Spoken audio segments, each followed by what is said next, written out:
دوستان عزیزم، درود و مهر. امیدوارم هر کجای این دنیا هستین حال دلتون عالی باشه. امروز یاش کرمانی سنتی فوق العاده خوشمزه رو داریم که نه نیازی به رشته کش نه سبزی داره، اما ترکیباتش آنقدر خاصه که هر کی آش دوست نداشته باشه عاشقش میشه.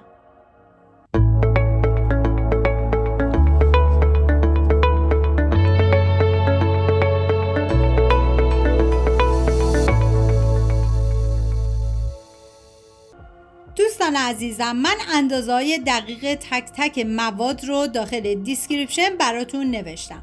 تو مرحله اول ما داخل قابلمه آب میریزیم و میذاریم تا به جوش بیاد و بعد از اون بلغور گندم و مقداری از عدس رو توی این مرحله به غذا اضافه میکنیم و مقداری دیگه‌ش رو باید بذاریم با حبوبات بپزه و حالا یه هم میزنم و تا کاملا با هم دیگه مخلوط بشن و میذارم تا عدس با بلغور گندم کاملا بپزه. ببینید حتما سر قابلمه هم حالت نیمه باز بذارید چون بلغور کف میکنه و به بیرون ریخته میشه. و حالا باقله‌ای که از 24 ساعت قبل من خیس کردم و چندین مرتبه آبش رو عوض کردم و میریزم داخل قابلمه و آب جوش بهش اضافه میکنم و میذارم تا باقله کاملا بپزه. به هیچ عنوان باقله رو با بقیه مواد نذارید بپزه که رنگ آشتون رو سیاه میکنه. و حبوباتی که از 24 ساعت قبل ما خیس کردیم که شامل نخود، لوبیا قرمز و الباقی عدس رو به حبوبات اضافه میکنیم و آب جوش بهش میریزیم و میذاریم تا حبوبات کاملا بپزه. حالا تو این فاصله میریم سراغ پیازمون.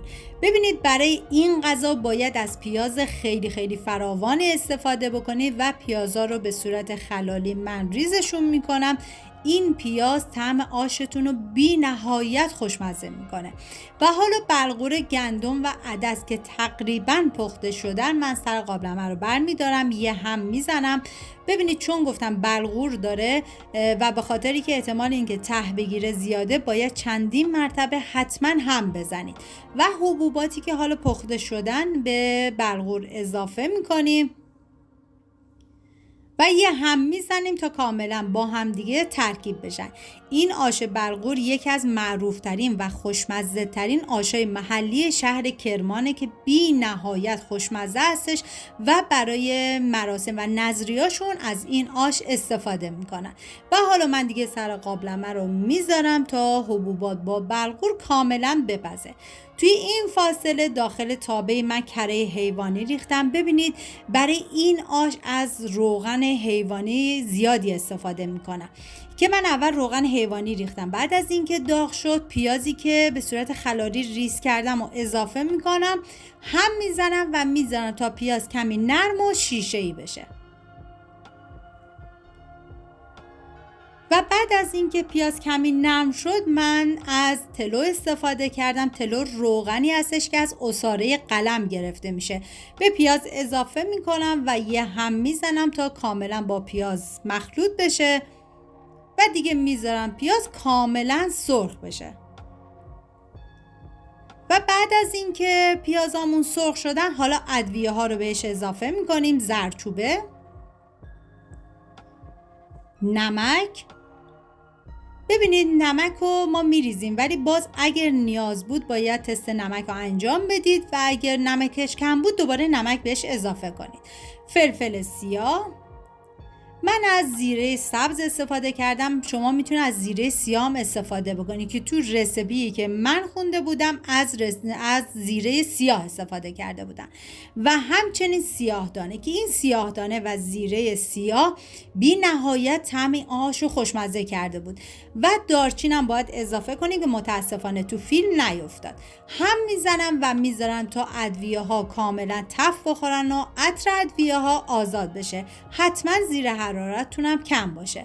و حالا زعفران رو بهش اضافه میکنم که اصلا این زعفران رو هضم نکنید و یه هم میزنم تا کاملا با بقیه مواد مخلوط بشه و بعد از اون زیر حرارت رو من خاموش میکنم.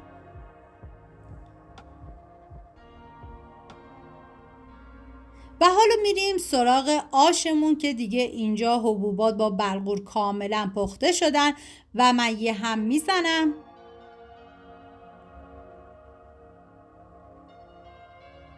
و این آش از این جهت به نظر من خوشمزه بود چون از ادویه‌های خاصی استفاده شده بود و عطر و طعم این غذا رو بی‌نهایت خوشمزه کرده بود.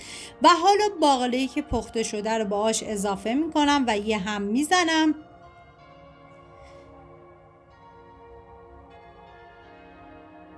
و بعد از اون پیاز داغی که آماده کرده بودیم و بهش اضافه میکنید. ببینید زمانی که پیاز داغ رو اضافه کردید هم میزنید و دیگه باید بذارید تا آشتون کاملا جا بیفته که در کرمان این آشو میذارم برای مرحله آخر مثل برنج دم بکشه که من پیاز داغ رو اضافه کردم به مدت نیم ساعت گذاشتم تا این آش کاملا جا بیفته. دوستان عزیزم اگر ویدیو مورد پسندتون بود و تا این لحظه کانال رو سابسکرایب نکردید خوشحال میشم سابسکرایب کنید و اگر ویدیو رو دوست داشتید لطفا ویدیو رو لایک کنید. لایک شما باعث میشه که این ویدیو در معرض دید افراد بیشتری قرار بگیره و از این طریق هم از من حمایت میکنید. و این هم از آش خوشمزه ما و بعد از اون با پیاز چیپسی و حبوبات میتونید تزیینش کنید. مرسی از همراهی همیشگیتون. تا یه خوشمزه دیگر، بدرود.